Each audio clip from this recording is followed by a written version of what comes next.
যারা কুইক আর্নের মধ্যে কীভাবে টাকা তুলবেন, কীভাবে এই পেমেন্ট উইথড্র দিবেন জানেন না, তো তাদের জন্য তাদের উদ্দেশ্য করে ভিডিওটি বানাচ্ছি। তো আপনাকে পেমেন্ট নেওয়ার জন্য বা তোলার জন্য শুরুতে আপনি 3 ডটে চাপ মারবেন। এই 3 ডটে চাপ মারার পরে একটু নিচে যদি স্ক্রল করে আসি আমরা, তাহলে দেখতে পাবেন এখানে লেখা আছে, দেখেন উইথড্র এবং পেমেন্ট মেথড সেটআপ। তো আমরা কী করবো, পেমেন্ট মেথড সেটআপ এখানে চাপ মারবো। এখানে চাপ মারার পরে এখানে এরকম একটা শো আসবে। অলরেডি আমি একটা সেভ করে রাখছি, এটা দেখাচ্ছি, কিন্তু আপনাদের এখানে দেখাবে না যারা সেভ করতে পারেননি এখনও বা করেনি। তো আপনাকে সেভ করার জন্য কী করতে হবে, উপরে দেখেন পেমেন্ট মেথডে যুক্ত করুন, ওখানে চাপ দিতে হবে। এখানে চাপ দেওয়ার পরে আপনাকে এরকম একটা পেজে নিয়ে আসবে, যেখানে আপনাকে বলবে মানে বেছে নিতে হবে আপনি কী নেবেন, বিকাশ সিলেক্ট না এরকম নগদ নেবেন, সে আপনাকে বেছে নিতে বলছে। দেখুন বিকাশ, নগদ, র্যাকেট, ব্যাংক এবং অন্যান্য অনেক কিছু আছে যেটা আপনি আপনার ইচ্ছা মতো নেবেন। তো অলরেডি আমি বিকাশ নিলাম। তারপর দেখেন পেমেন্ট নাম্বার, এখানে আপনাকে নাম্বার দিতে বলতেছে, এখানে নাম্বার দিয়ে দিবেন। তো ধরেন আমি একটা আপনাদের স্যাম্পল দিচ্ছি, একটা যে কোনো একটা নাম্বার দিয়ে দিলাম, আপনাদের বোঝানোর জন্য দিচ্ছি যে আমার একটা সেট করা আছে। তারপর সিলেক্ট, এখানে চাপ দিবেন।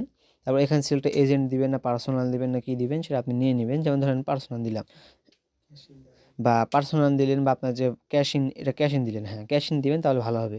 তারপর এখানে যদি সেভ মারেন তাহলে সেভ হয়ে যাবে। আর এখানে একটা কী লেখা আছে আপনার এখানভাবে পড়ে নেবেন। আর কিন্তু আমার যেহেতু একটা সেভ করা আছে তাই আমি আর সেভ করছি না। তো তারপরে আপনারা কী করবেন, সেভ করে নেওয়ার পরে আপনারা 3 ডট আবার চাপ মারার পরে দেখবেন এখানে উইথড্র লেখা আছে। এখানে যে উইথড্র লেখা ছিল, এই উইথড্র লেখায় চাপ দিবেন। তো উইথড্র লেখায় চাপ দেওয়ার পরে এখানে আবার দেখবেন এখানে আবার লেখা আছে উইথড্র, এবং নিচে যা দেখতে পাচ্ছেন এসব আমাদের মানে উইথড্র হিস্ট্রি এগুলো দেখা যাচ্ছে। এখানে উইথড্র হিস্ট্রি দেখা যাচ্ছে। আপনারা এই যে উইথড্রতে চাপ মারবেন, এই উইথড্রতে চাপ মারবেন। এই উইথড্র চাপ মারার পরে আপনাকে এরকম একটা ইন্টারফেসে নিয়ে আসবে, যেখানে আপনি আপনার মন ব্যালেন্স এবং আপনাকে সিলেক্ট করতে বলবে। যেহেতু আমাদের বিকাশ একটা আগে থেকে সিলেক্ট করা ছিল, পেমেন্ট মেথড সেটআপ যেটা করছিলাম সেটা সিলেক্ট করা ছিল, আমরা বিকাশ সিলেক্ট করে নিলাম। তারপরে দেখতে পাচ্ছেন এখানে কিন্তু কিছু একটা মানে এখানে দেখেন উইথড্র ওয়ালেট লেখা আছে। আপনাকে প্রো ওয়ালেট দেখেন এখানে একটা লেখা আছে প্রো ওয়ালেট। আপনি যদি একটা যেমন প্রো কাজ করবেন না, আমার একটা প্রো কাজ আছে এর মধ্যে, ওটা কাজ করার পরে আপনি ওখান থেকে সেটা আপনি তুলতে পারবেন। তারপর এখানে দেখবেন জিমেইল ওয়ালেট লেখা আছে। আপনি যে কত টাকা জিমেইল সেল করলেন বা জিমেইল সেল করার পরে আপনি যে টাকা পেয়েছিলেন সেই জিমেইলের টাকা কিন্তু আপনাকে এখানে শো করবে। এবং ফ্রি ওয়ালেট বলতে গেলে ওই যে মাই জব আছে না একটা, মাই জবে আপনি যখন মানে কাজ করবেন তখন ফ্রি ওয়ালেটটা আপনাকে এখানে দেখাবে। তখন আপনি ফ্রি ওয়ালেট আলাদা করে টাকা তুলতে পারবেন। এবং স্যালারি ওয়ালেটের কাছে এটা করতে পারবেন, এবং রেফার ওয়ালেট এবং সার্ভার ওয়ালেট। আসলে এই অ্যাপসটার মধ্যে সব কিছু ভিন্নভাবে পেমেন্ট তুলতে হয়। যেমন ধরেন কারো যদি আমি আপনাকে একটা ছবি দেখাচ্ছি, ধরেন যেমন যদি আমি আপনাকে একটা ছবি দেখাই,